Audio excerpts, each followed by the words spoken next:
Voy a abrir la pantalla, voy a compartirla.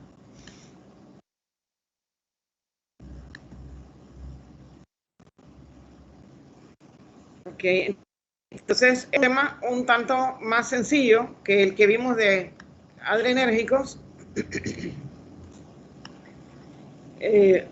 y de partida cuando estábamos estudiando la síntesis y almacenamiento. Ustedes recordarán que la terminal era mucho más sencilla y había pocos fármacos que interaccionaban ahí. Bueno, eso les da una idea de que esto no es el nivel de complejidad de estos fármacos que vamos a ver ahora es menor, pero hay varios fármacos que son muy utilizados, son muy importantes y esto pues hay que revisarlos. Buenos días, Licia. Sí, hola, ¿cómo estás, Leida? Acabo de empezar porque Sí. Es que me llamó la señora esta de Bolivia. Entonces a las 11 me voy a reunir con ella para ver cómo nos puede ayudar con el asunto ese.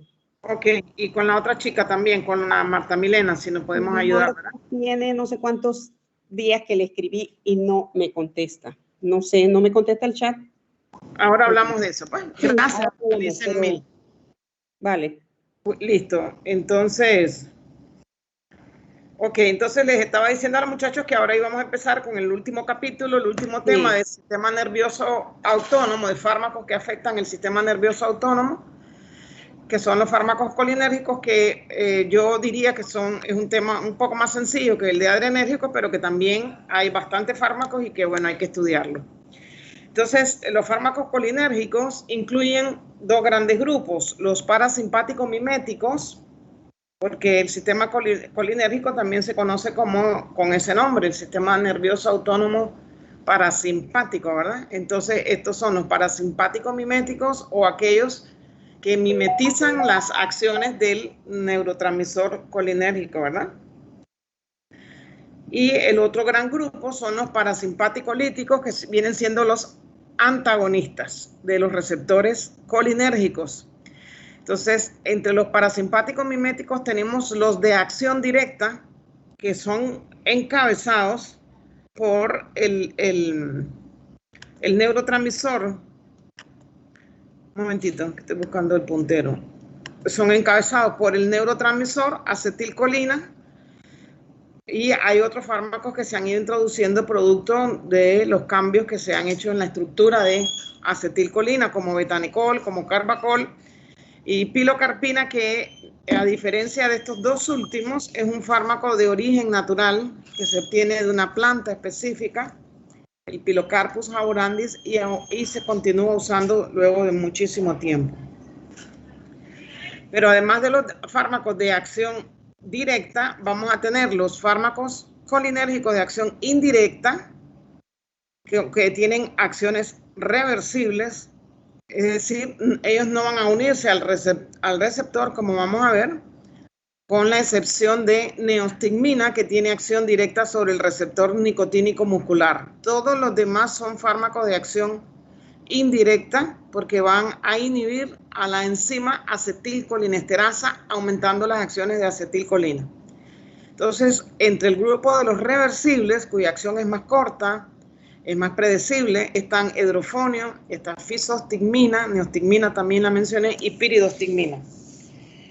Y en el caso de los de acción indirecta irreversible está el ecotiofato y el isofluorofato. Estos fármacos de acción indirecta pueden llegar incluso a poner en peligro la vida del paciente. Están presentes en varios insecticidas organofosforados.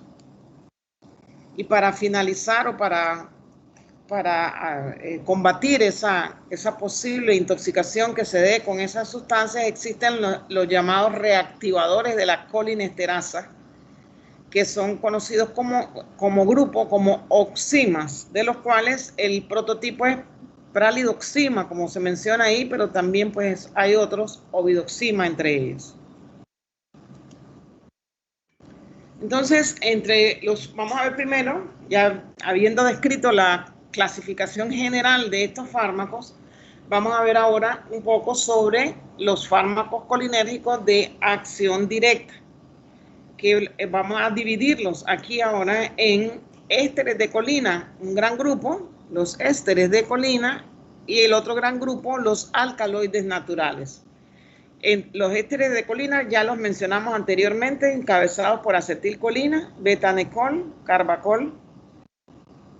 Y los alcaloides naturales, ya habíamos mencionado el ejemplo de pilocarpina, todos ellos se van a obtener de plantas.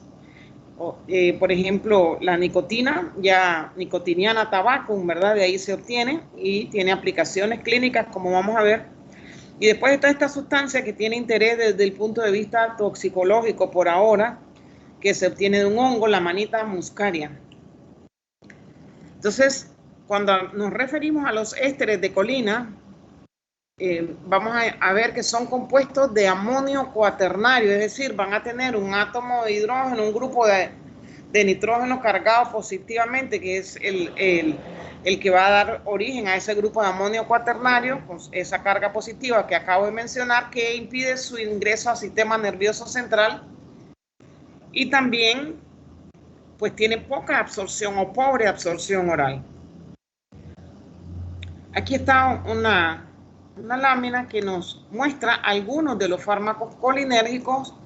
Vemos aquí acetilcolina, vemos el grupo o el átomo de amonio cuaternario, lo ven ahí, todos, y habíamos dicho pues que estos eran ésteres de colina. Y acá abajo están los alcaloides naturales. Observen en muscarina, ahí está ese átomo de amonio cuaternario.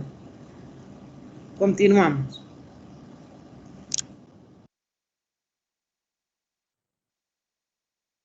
Bueno, vamos a volver a compartir porque ya le agarró su cosa.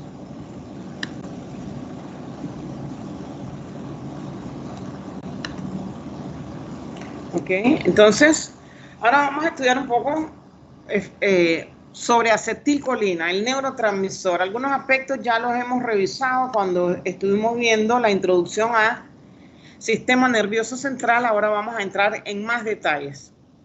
En el recuadro superior derecho, en blanco, está descrito que no solo es el agonista, sino el neurotransmisor del sistema parasimpático.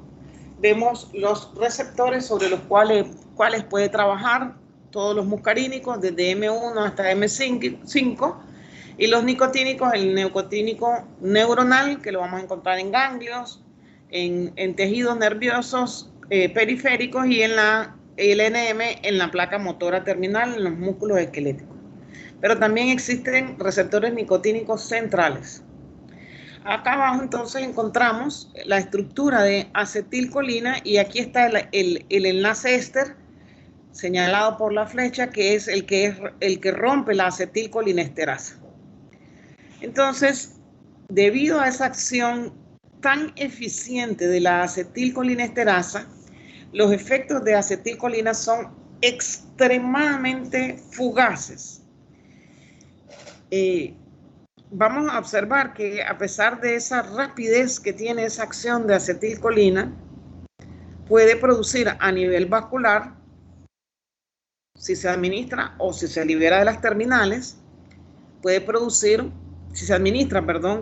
vasodilatación que depende del endotelio al interaccionar con el receptor M3 y liberar óxido nítrico que habíamos estudiado. Pero también puede producir, tanto por administración como por liberación a partir de las terminales, disminución de la frecuencia cardíaca, disminución de la conducción de los nodos senoauricular y auriculoventricular, y disminución de la fuerza de contracción. Todas estas respuestas están principalmente comandadas por el receptor M2, de quien ya conocemos su mecanismo de acción. Pero lo importante, nuevamente, como veíamos en adrenérgico, es que estas respuestas se pueden ver modificadas por las respuestas reflejas. Si la presión, por ejemplo, cuando se estimula ese receptor M3 cae mucho, pues habrá respuestas reflejas que deben tratar de compensar esa caída de presión. Veamos entonces ahora en los esquemas de la derecha, en los recuadros de la derecha, cuáles son los efectos de acetilcolina cuando se administra sobre vasos sanguíneos. Se afirma que ese efecto vasodilatador que libera óxido nítrico, que es mediado por el receptor M3 cuando se administra acetilcolina, ya sea intravenosamente o se coloca en un vaso, en un baño de órganos aislados, que es lo que estamos viendo aquí en la representación. Ese gráfico corresponde a una administración en un órgano aislado. Para que se pueda dar la vasodilatación que hemos anunciado, hemos estado comentando que se produce, el endotelio de ese vaso sanguíneo tiene que estar intacto, no puede haber sufrido daños. Entonces, el esquema de la izquierda corresponde al efecto de acetilcolina sobre vasos sanguíneos con endotelio intacto. En cambio, el de la derecha corresponde al endotelio dañado. Veamos. Tenemos acá nuestra base, no hay ni contracción ni relajación. Y en ese punto se administra una concentración X de un vasoconstrictor. Se ha aislado ese pequeño segmento de vasos sanguíneos, se ha mantenido intacto el endotelio, se ha fijado en el fondo del baño y la parte superior está fijada a un aparato que va a estar registrando, un polígrafo que va a estar registrando lo que suceda con ese vaso sanguíneo, sea que contraiga o que relaje. Y ustedes observan que al momento de administrar noradrenalina, el vaso sanguíneo produce una enorme vasoconstricción. Ante esa vasoconstricción se comienzan a administrar dosis de acetilcolina y mientras mayor es la dosis, pues mayor es la relajación. ¿Ustedes lo ven? Entonces, esa vasodilatación que se está observando ahí, que se puede graficar, que se puede medir, es producida por el receptor M3 con el cual interacciona acetilcolina y que genera la producción de óxido nítrico, el factor relajante del endotelio.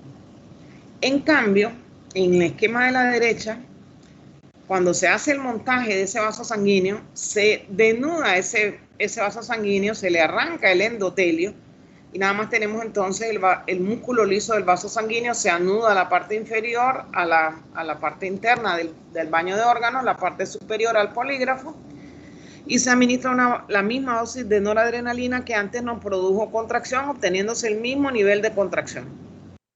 Pero entonces cuando se administra acetilcolina, ese vaso sanguíneo no solo no relaja, sino que ustedes observan que a medida que se va aumentando la dosis, el vaso tiende a contraer más. ¿Por qué?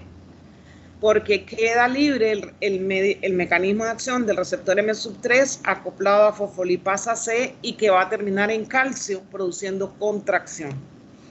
Entonces, ese esquema nos ilustra la necesidad de que para que se produzca dilatación mediada por los receptores M3 ante la presencia de acetilcolina, el endotelio tiene que estar intacto. Un momentito.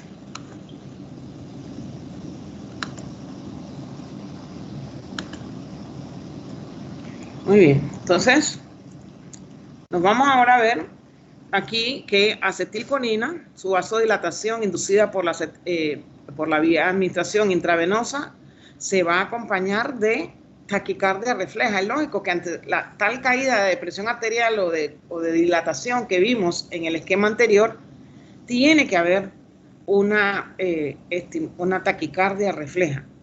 Esa vasodilatación se produce por estimulación de receptores muscarínicos M3, como señalamos en la lámina anterior, a pesar de la falta de inervación colinérgica importante a los vasos de la microcirculación. La administración sistémica de acetilcolina también puede generar vasodilatación porque se inhiba la liberación de presináptica de norepinefrina. Esta es la terminal, observen, este es el botón sináptico, ahí están las vesículas que almacenan noradrenalina y que continuamente la están liberando, pero observe, siempre se están liberando para mantener ese tono de los vasos sanguíneos que nos permite funcionar, pero aquí se indica que la administración sistémica de acetilcolina, además de generar la vasodilatación por la acción del receptor M3 en vasos sanguíneos, la puede generar porque llegue aquí al receptor presináptico M2, que ya sabemos que lo que hace es inhibir la liberación de norepinefrina. Entonces, se lo estoy poniendo bien chiquitito, el norepinefrina, de manera que la cantidad que está llegando a los vasos sanguíneos es menor y por lo tanto ese vaso sanguíneo va a tender a relajar. Importante recordar eso. Entonces, seguimos. La acetilcolina, no solo por la fugacidad que tienen sus efectos, sino porque hay receptores esperándola en todas partes de la anatomía que podrían producir severos efectos adversos, solo se utiliza en oftalmología. Sin embargo, sus efectos cardiovasculares deben de tenerse presentes porque muchos fármacos producen efectos importantes relacionados a la estimulación vagal o al bloqueo de receptores colinérgicos. Todo lo que puede producir acetilcolina, que ya lo hemos estudiado, y que existen receptores muscarínicos para acetilcolina en toda la anatomía, hay que recordarlo porque muchos fármacos comparten parte de esas acciones de acetilcolina y hay que tenerlas presentes. Por ejemplo, los digitálicos tienden a producir efectos anticolinérgicos. Los anticolinesterásicos van a aumentar las acciones de acetilcolina. Los antagonistas muscarínicos, por ejemplo, atropina, hay que tener presente dónde tenemos receptores muscarínicos porque de ahí se van a derivar muchos efectos adversos dado que el neurotransmisor no va a estar pudiendo interaccionar con, no va a poder estar interaccionando con sus receptores. Y también hay fármacos con propiedades antimuscarínicas como los antihistamínicos H1, como difenidramina, como clorotrimetrón, que poseen, al poseer esas propiedades van a producir efectos adversos relacionados, por ejemplo, con el bloqueo de las acciones de acetilcolina en glándulas salivales y vemos que esos antihistamínicos, el que los ha usado sabe que le producen resequedad en la boca, retención urinaria. También los antidepresivos tricíclicos tipo amitriptilina tienen esas propiedades antimuscarínicas.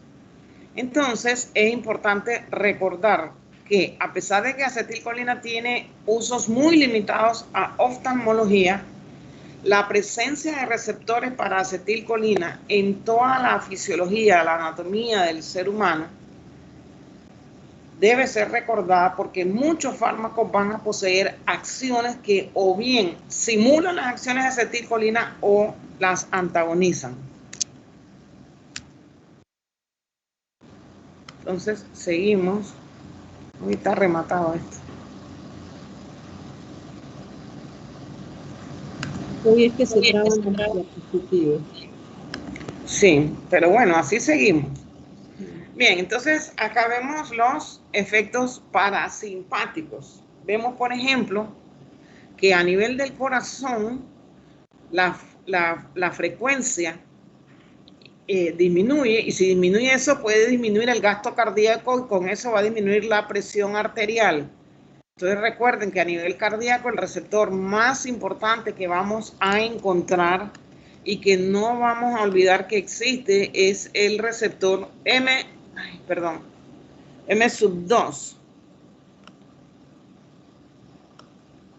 Recordarlo bien y que está asociado a una proteína G(I), ¿se acuerdan?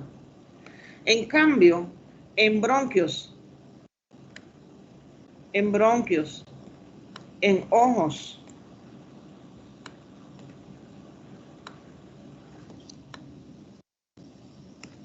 y en tracto gastrointestinal, lo que tenemos es receptores M(3) que están predominando. En bronquios, lo que van a producir esos receptores M(3) al interaccionar con ese músculo liso es broncoconstricción. Y además hay un aumento de las secreciones. En los ojos se va a afectar el reflejo de acomodación para visión lejana y se va a producir la pupila puntiforme que ya hemos explicado anteriormente. La saliva, a nivel de glándulas salivales también hay existe ese receptor M(3) y va a producir una saliva copiosa, líquida. Recuerde que este es el sistema parasimpático donde acetilcolina es el neurotransmisor, es el sistema que garantiza la digestión. Y usted nada más ve, no ha comido hace rato y nada más ve alimentos y lo primero que denota que usted se está preparando para esa digestión es que se le hace agua a la boca, ¿verdad? Por la cantidad de saliva producida por estos receptores M3. En el tracto gastrointestinal va a haber aumento de las secreciones de todas las glándulas que permiten la digestión, aumento en el peristaltismo para facilitar la movilización de ese bolo alimenticio, y también se disminuye ahí el tono del esfínter para que eventualmente se pueda producir la defecación. Después vamos a explicar ese mecanismo de acción. Después ahora vamos a ver que ya en cierta forma los hemos ido mencionando, los efectos colinérgicos en la vejiga urinaria. Habíamos dicho en un momento dado que la vejiga urinaria es como una de esas bombitas que usamos en química para sacar reactivos, ¿se acuerdan? Es redonda y observen entonces que está rodeada por un músculo, compuesta por un músculo que se conoce como detrusor. Y en la parte superficial, observen, está el trígono que ustedes observan que parece una T, así que no hay forma de olvidarlo. El redondo es el detrusor y el que parece una T es el trígono. Aparte de ello, vamos a ver que existe un músculo liso de la uretra y están también los músculos pélvicos estriados mencionados acá y un esfínter, ya lo veo, un esfínter mencionado ahí, que es el que permite que nosotros retengamos la orina o a la hora de tener que hacer pis o micción, como es el término médico, pues ese esfínter debe relajarse. Entonces observen que en el detrusor existen receptores M3. ¿Qué van a hacer esos receptores M3? En el detrusor, mucha atención, en el detrusor existe, igual que en el trígono, el receptor M3, pero en este punto el mecanismo de acción se lo estoy señalando a la derecha. Está acoplado a proteína GQ11, fosfolipasa C, es su efector, y se produce inositol trifosfato, diacilglicerol, calcio, y ahí termina el mecanismo de acción, y por lo tanto esa bombita, como si fuera la bombita de química, pues, se contrae. Pero para que el líquido contenido en la vejiga urinaria pueda salir, bajar a través de la uretra y podamos ejercer esa micción, también hay un receptor M3, pero el mediador final es el péptido intestinal vasoactivo que relaja ese esfínter y también contribuye a esa relajación el óxido nítrico. Entonces observen qué interesante que en la vejiga urinaria existen los receptores que existen en los dos músculos son M3, pero aquí el mediador final en el detrusor que va a contraer es el calcio. En cambio, en el trígono y esfínter, lo que tenemos, el mediador final de ese receptor, de esa cadena de señalización del receptor M3 es el péptido intestinal vasoactivo y el óxido nítrico,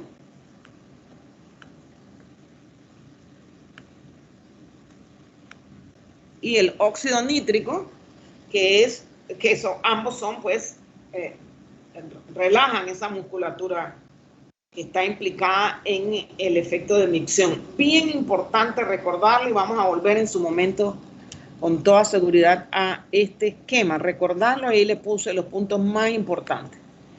Entonces, observen ahora el ojo, quizás ya lo vieron en el laboratorio, pero esto es importante recordarlo. Y ya lo hemos hecho en algún momento de la introducción a sistema nervioso autónomo. Aquí tenemos la pupila, que todos sabemos que es ese puntito, el punto negro que tenemos en el ojo, y esto que rodea esa pupila es el iris. El iris que en algunos es color chocolate, otros negros, otros verdes, otros azules. Entonces observen el músculo radial. ¿Se acuerdan que habíamos dicho que parecían los rayos de la bicicleta? Pues ahí está el músculo radial, que es el músculo dilatador de la pupila. Y acá tenemos el músculo constrictor de la pupila. ¿Lo ven ahí? Ese músculo que está como unos hilos. Esos parecen unos hilos. Ese es el músculo constrictor de la pupila. Entonces observen acá a la derecha. El músculo circular del iris, que es este que parece hilo, se contrae ante la estimulación colinérgica. ¿Quién entró ahí? ¿Quién fue el neurotransmisor? Bueno, ahí fue acetilcolina. Aquí lo vemos. Y aquí les he puesto espacio vacío para que ustedes lo puedan ir, para que se pueda producir constricción de ese músculo circular del iris. Tiene que entrar acetilcolina. Entonces ven cómo la pupila se vuelve puntiforme, muy chiquitita. El receptor con el que está interaccionando acetilcolina es el M3, la proteína G es la proteína GQ11, el efector es la enzima fosfolipasa C, y ya sabemos lo que sigue, IP3, diacilglicerol, y termina en calcio. Y por eso entonces ese músculo de la pupila puede contraer, termina en calcio. Pero observen, interesante, que en el caso de el músculo radial del iris, que hemos dicho que son los rayos de la bicicleta, observen, aquí lo tenemos, se va a contraer ante la estimulación adrenérgica, porque el que está ahí es el receptor alfa 1. ¿Quién está llegando ahí a contraer ese músculo radial del iris? Norepinefrina, y va a trabajar sobre el receptor alfa 1. Va a trabajar sobre el receptor alfa 1, y el mediador final, observen cuál es, lo vamos a ir viendo juntos. Proteína G es la misma proteína G que conocemos para el receptor alfa 1, GQ11, el efector fosfolipasa C. El resto de la señalización es igual que la que mencionamos anteriormente para acetilcolina. Inositol trifosfato IP3, diacilglicerol DAC, y finaliza en calcio. Por lo tanto, ese músculo puede contraer fácilmente. Eso hay que recordarlo porque nos va a servir cuando estemos viendo los fármacos que están trabajando aquí. Al final terminan en calcio. Ok, entonces, seguimos. Acá está un esquema de cómo están funcionando esos receptores desde el punto de vista farmacológico. Un momentito.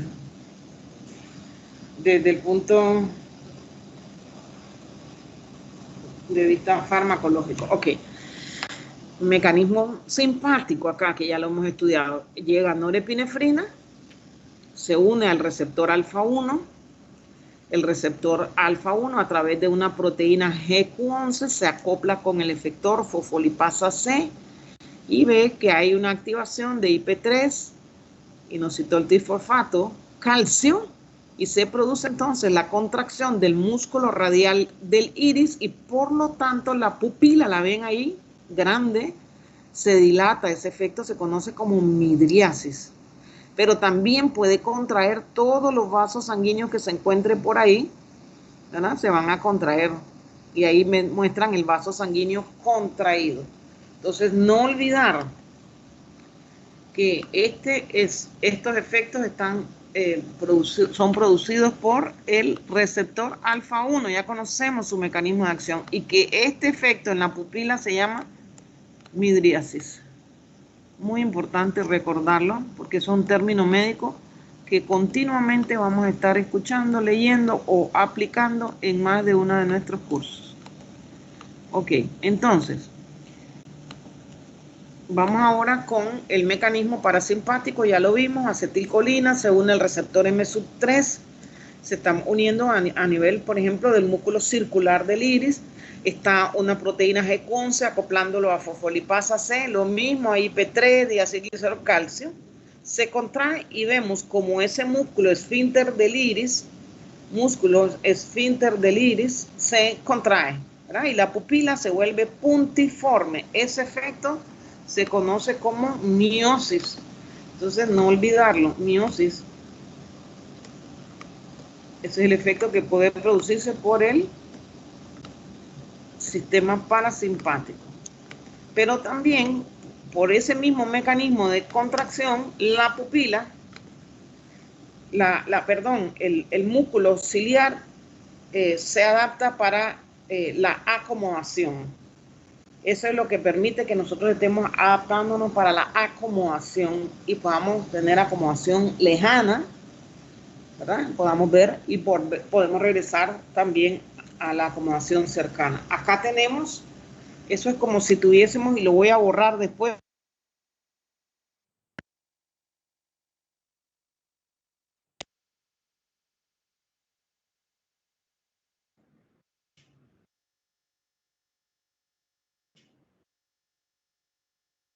Hola.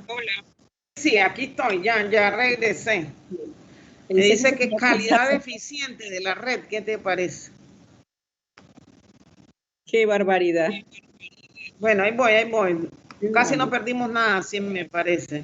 Sí, fue una cuestión de unos segunditos, pero yo pensé se cortó todo, pero ahí vamos. Están transmitiendo, ¿verdad? Sí. Y quedó redibujada la línea, ¿verdad? Sí. ¿Aló? Sí. Ok.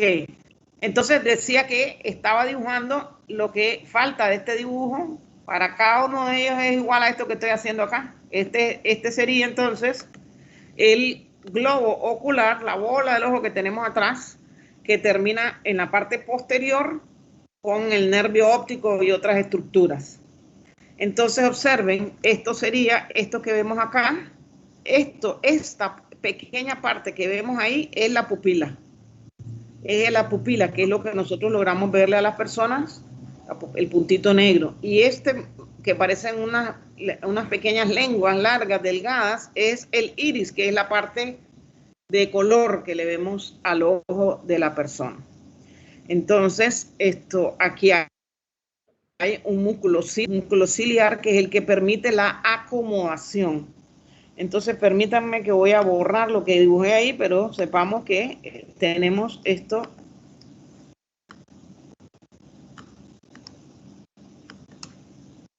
Que son ejemplos de globo ocular. Entonces, observen, en el esquema A, el ojo está en reposo.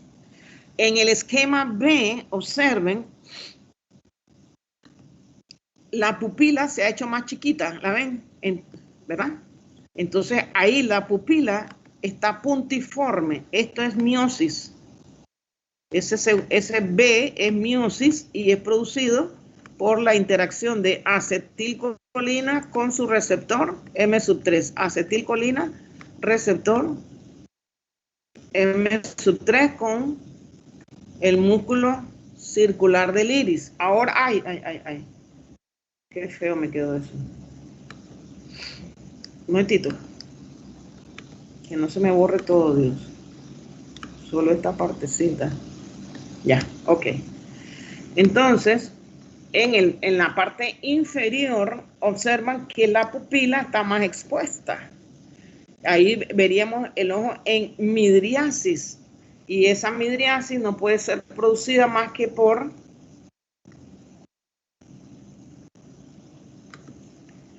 norepinefrina, por ejemplo, que está trabajando sobre el receptor.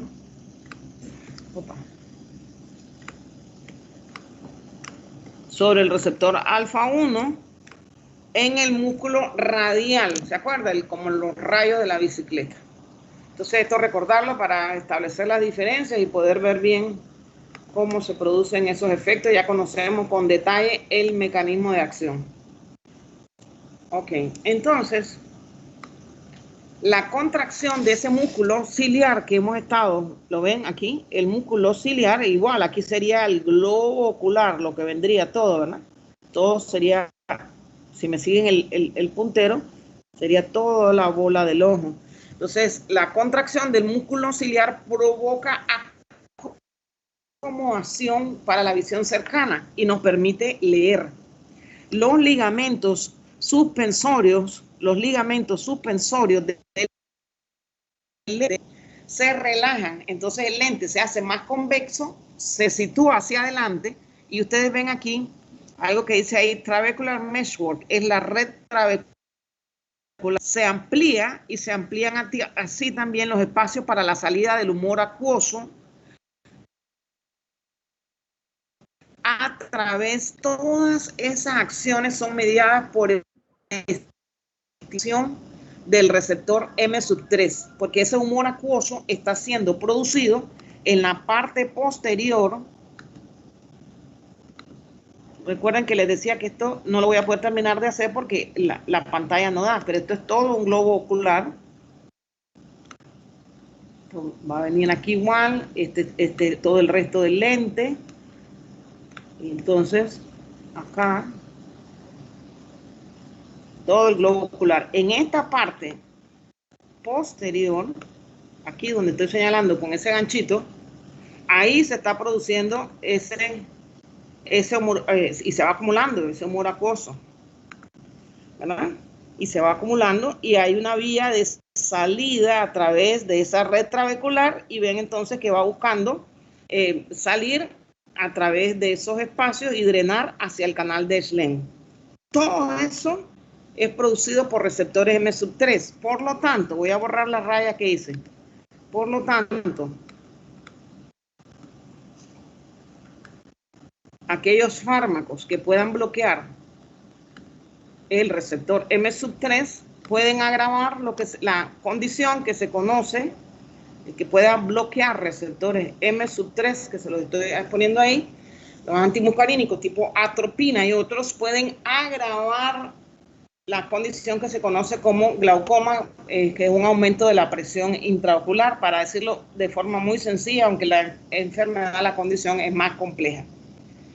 Entonces, entre otros, ahí lo ven ustedes, espérenme, busco el puntero. El humor acuoso se produce, entre otras circunstancias, por estimulación de los receptores beta. ¿Ya lo ven ahí? Ahí están los receptores beta. Ok, entonces, importante recordar esta parte que hemos estado discutiendo acá. Bien, ahora vamos a ver algunas propiedades, solo lo más importante de las propiedades farmacológicas de los ésteres de colina y de los alcaloides naturales. Si ustedes ven acá el agonista muscarínico, los 4 primeros son ésteres de colina: acetilcolina, metacolina, carbacol, betanecol, y los 2 últimos son alcaloides naturales. ¿Qué nos interesa de esto? Observen, tenemos un carbacol que cuando se trata de introducir estos fármacos, ¿qué se está buscando? Estudiarlos para los que ya existen en la naturaleza. Se trata de ver cómo aumentar la acción o la de acetilcolina o la acción del fármaco que se administre sobre el receptor, defendiéndolo de la acetilcolinesterasa. Entonces observe cómo acetilcolina es tremendamente susceptible a la acetilcolinesterasa, en cambio el resto no. Muy débil metacolina, pero el resto es resistente a esa acción de las colinesterasas. Después, la acción sobre los distintos órganos es bastante variable, pero me interesa que observen que de todas estas sustancias sintéticas, carbacol es el único que tiene una actividad muy importante sobre el receptor nicotínico, incluso mayor que la de ácido. Entonces, vamos a ver aquí ahora entonces, siempre hablando de los fármacos de acción directa. Vamos a ver un poco acetilcolina, bueno, adyuvante, porque hay otros fármacos que también se pueden utilizar en intervenciones quirúrgicas oftalmológicas que requieran inducir miosis. Después, betanecol, sus aplicaciones farmacológicas, es un estimulante del músculo liso gastrointestinal y alivia la distensión abdominal la atonía gástrica o la gastroparesis. Después de algunas operaciones o intervenciones abdominales, ese músculo queda como desconectado de todo el sistema, pues Betanicol puede ayudar a que esas funciones normales se recuperen. Betanicol también se puede ayudar como estimulante del músculo liso, también puede ayudar a estimular el músculo liso de la vejiga urinaria para aliviar la retención urinaria o el vaciado inadecuado que se va produciendo a medida que llega la edad o con el uso de algunos fármacos. Y después tenemos a metacolina, que se usó durante mucho tiempo, ya no, para diagnóstico de la hiperreactividad bronquial. A la derecha tenemos a pilocarpina, de origen natural, recuerdan, mencioné la planta. Se utiliza para el manejo oral de la serostomía, esa es la resequedad bucal producto de no hay una salivación apropiada que la necesitamos incluso para hablar, no solo para la alimentación. También se utiliza para el tratamiento del glaucoma. Espera un segundito. Hola. Sí.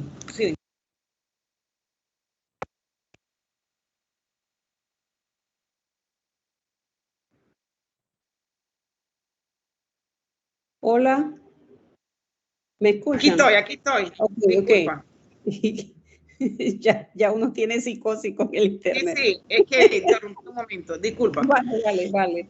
Entonces, en ataques agudos de glaucoma, ¿verdad? Se va a poder, porque recuerden que acetilcolina va a permitir el receptor muscarínico M3 con el cual va a trabajar pilocarpina, va a permitir la salida del humor acuoso a través de las redes trabeculares y del canal de Schlemm. Entonces, para ataques agudos de glaucoma y también en la midriasis inducida por atropina, la atropina o sus derivados, más que nada ahora sus derivados, se pueden utilizar también en intervenciones oftalmológicas, en exámenes oftalmológicos, o la atropina se puede administrar en algunas condiciones que requieren su uso y la pupila queda totalmente dilatada por 7 a 14 días. Entonces, eso es incómodo porque el ojo queda acomodado para visión lejana.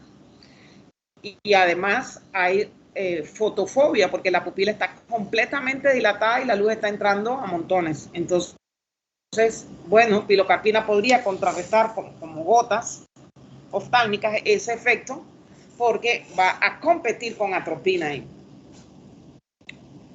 Después tenemos a carbacol, que también puede inducir miosis y se ha utilizado para el manejo de glaucoma. Después tenemos uno más reciente, cevimelina, un agonista muscarínico para el tratamiento oral de la serostomía. Esa resequedad que les comento, puede darse bien con la edad, bien por el uso de algunos fármacos o después de tratamientos radiológicos en el área del cabeza-cuello que pueden afectar las glándulas salivales. De manera que por eso son necesarios fármacos que traten la serostomía, que la alivien. Después tenemos a nicotina en forma de parches. Ayuda en los programas para dejar el hábito de fumar. Eso pues ha sido usado durante mucho tiempo. Hay diferentes formas de utilización de la nicotina. Hoy tenemos que buscar compartir porque se trabó de nuevo. Estamos en las 10:34. Ya terminamos entonces. Sí, falta un minutito. Ok, entonces quedamos ahí en esta lámina. ¿Qué número es esa? Te digo, un momentito. Un momento, por favor. Voy a registrarlo de una vez. La lámina es la 15 de 43. Ok. Quedaríamos ya para la próxima, pero en la próxima, bueno, no sé si tomaremos las 2 horas. Regreso a la clase. ¿Alguna pregunta, chicos? Hay que ir estudiando. ¿Cuándo tenemos el segundo parcial? Falta todavía, ¿no? Creo que no falta mucho. Voy a revisar ese cronograma, pero yo no estoy segura de la fecha. El martes confirmo la fecha. Okay.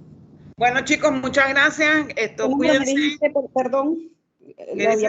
La diapositiva, ¿qué número me dijiste? Sí, ya te digo de nuevo esto, espérame. Ya se me olvidó también.